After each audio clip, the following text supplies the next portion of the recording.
யோவான் நற்செய்தி 21ஆம் பிரிவு திருமொழிகள் 1-19 முடிய. இறுதி இரா உணவுக்கும் கலிலேய கடற்கரை உரையாடலுக்கும் இடையே பல நிகழ்வுகள் மிக வேகமாக நடைபெற்றுவிட்டன. குறிப்பிட்ட இந்த நாள்களில் பல்வேறு சம்பவங்களில் புனித பேதுருவின் செயல்பாடு எவ்வாறு இருந்தது என்பதற்கு நமக்கு தெரியும். பாதம் கழுவின் நிகழ்வின் போது, இல்லை, நீர் எனது பாதங்களை கழுவவிட நான் அனுமதிக்க மாட்டேன் என்று சொன்ன புனித பேதுரு, நான் உன் பாதங்களை கழுவாவிட்டால் என்னோடு உனக்கு பங்கு இல்லை என்று இயேசு சொன்னவுடன், அப்படியென்றால் என் உடல் முழுவதையும் கழுவும் என்று உரைத்தார். அதன் பிறகு, உம்மை என்றும் பின்தொடர்ந்து வருவேன், உமக்காக நான் என் உயிரையும் கொடுப்பேன் என்று புனித பேதுரு கூறியது போது, எனக்காக உயிரையும் கொடுப்பாயோ? நீ மும்முறை என்னை மறுதலிக்கும் முன் சேவல் கூவாது என்று இயேசு கூறுகிறார். இப்படி முன்னுக்கு பின் முரணான சில நிகழ்வுகள் அன்று நடைபெறுகின்றன. பற்றுறுதியை, அதாவது விசுவாசத்தை வெளிப்படுத்துகின்ற வகையிலான உறுதிப்பாட்டை காண்பிக்க வேண்டிய முக்கியமான கட்டத்தில் பேதுரு நிற்கிறார். ஆகவேதான் அன்பை நிரூபிப்பதற்கான சோதனை இங்கே முன்வைக்கப்படுகிறது. நமக்கு கொடுக்கப்பட்டுள்ள அழைப்பின் வழியாக நம் ஒவ்வொருவரிடமும் ஒரு பொறுப்பு ஒப்படைக்கப்பட்டு அதனை செய்து முடிக்க வேண்டிய கடமையும் நம்மேல் சுமத்தப்பட்டுள்ளது. இந்த பொறுப்பை நாம் ஏற்று செயல்படுவதற்கு முன்பாக இயேசு நம்மை பார்த்து கேட்கின்ற முதல் கேள்வி, என்னை அன்பு செய்கிறாயா என்பதே. இந்த கேள்வி கேட்டபோது புனித பேதுரு தனது வாழ்க்கையின் மிகவும் முக்கியமான கட்டத்தில் இருந்தார். அவர்தான் திருச்சபையின் தலைவர் என்று ஏற்கனவே குறிக்கப்பட்டு சீடர்களுக்கும் அறிமுகமாகி இருந்தார். இயேசுவின் பாடுகள் இறைப்பினை அடுத்து நிகழ்ந்த பல சம்பவங்களில் பேதுருவின் அனுபவத்தை நாம் சற்று கவனிக்க வேண்டும். ஏற்கனவே இயேசு கைதாகிய இரவில் அவரை தெரியாது என மறுதலித்திருந்தார். சீடர்கள் எல்லாருமே ஒன்றாக இல்லாமல் சிதறுண்டு பிரிந்து போனார்கள். ஆயினும் ஏதோ ஒரு உத்வேகம் அவர்களை மீண்டும் ஒன்றாக கூட்டி சேர்த்திருந்தது. அவ்வாறு ஒன்றிணைந்த குழுவிலே பேதுரு சிறப்பான முக்கியத்துவம் பெற்றிருந்தார். அதனால்தான் வாரத்தின் முதல் நாளன்று விடியற் காலையில் கல்லறைக்கு செல்கின்ற பெண்களில் ஒருவரான மகதலா மரியா திரும்ப வந்து, கல்லறை வெறுமையாக இருக்கிறது, ஆண்டவரை கல்லறையிலிருந்து யாரோ எடுத்துக்கொண்டு போய்விட்டனர் என்று பேதுருவிடம் தெரிவிக்கிறார். உடனே பேதுருவும் யோவானும் கல்லறை நோக்கி ஓடுகிறார்கள்.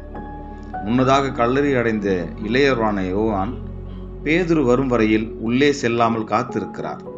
பேதுருதான் முதலில் கல்லறையின் உள்ளே நுழைகிறார், காண்கிறார், நம்புகிறார். எனவே பேதுருவுக்கு தரப்பட்டிருந்த முக்கியத்துவம் அங்கே பேணப்படுகிறது. ஆக சீடர்களுக்குள் தலைமை சீடர் என்ற ஒரு நிலையை பேதுரு இழந்திடவில்லை.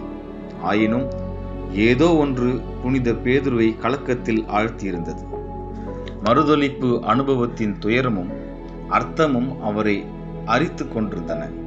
அவர் தனக்குள்ளேயே மனமுடைந்து நொந்து அழுது கொண்டிருந்தார்.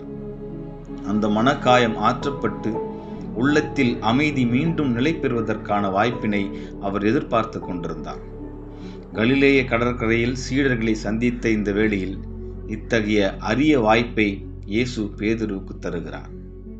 நாமும் சோர்வடைகின்ற நேரங்களில், நலிவுற்று தளர்ந்து போகின்ற தருணங்களில் வலுவடைவதற்கான முதல் அடியை நாம் தான் எடுத்து வைக்க வேண்டும் என்று கடவுள் எதிர்பார்ப்பதில்லை.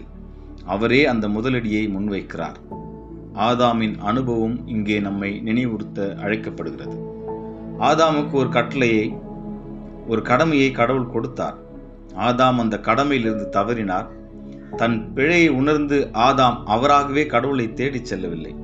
ஆனால் தவறிழைத்த ஆதாமை தேடிக்கொண்டு கடவுள் வருகிறார். ஆதாம், நீ எங்கே இருக்கிறாய் என்று அன்போடு கேட்கிறார். ஆக நமது முதல் பெற்றோர் தவறிழைத்த போதே அவர்கள் தன்னை தேடி வரட்டும் என காத்திருக்காமல் கடவுளே அவர்களை தேடிச் சென்றார். அதே போல இங்கு இயேசு பேதுருவை தேடி வருகிறார். சீமோனே, எங்கே இருக்கிறாய்? என்னை அன்பு செய்கிறாயா என்று அன்பொழுக கேட்கிறார். நாம் பலவீனமான நேரங்களிலும் தளர்ந்து போகின்ற சமயங்களிலும் இதே கேள்வியை நம்மை பார்த்தும் இயேசு கேட்கிறார்.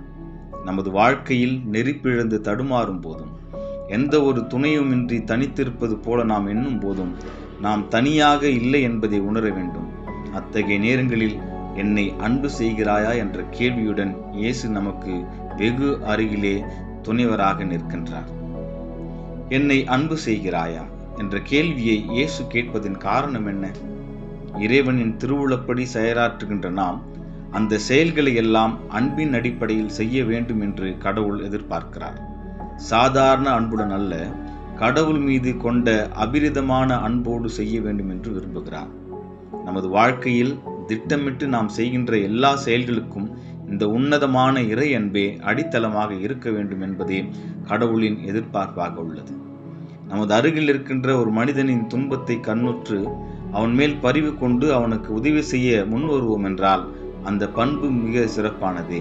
ஆனால் அந்த பிறர் அன்பு செயலையும் இறை அன்பை அடிப்படையாக கொண்டே செய்திடல் வேண்டும். ஏனெனில் இறைவனை அன்பு செய்ய ஆரம்பிக்கின்ற போது நமது மனிதத்தன்மை பக்குவப்பட்டு மாற்றம் பெறுகிறது. இறைவனின் உருவிலும் சாயலிலும் படைக்கப்பட்ட நாம் நமது பலவீனங்கள் பாவங்களின் விளைவாக அந்த இறை சாயலை இழந்து நிற்கின்றோம். இப்பொழுது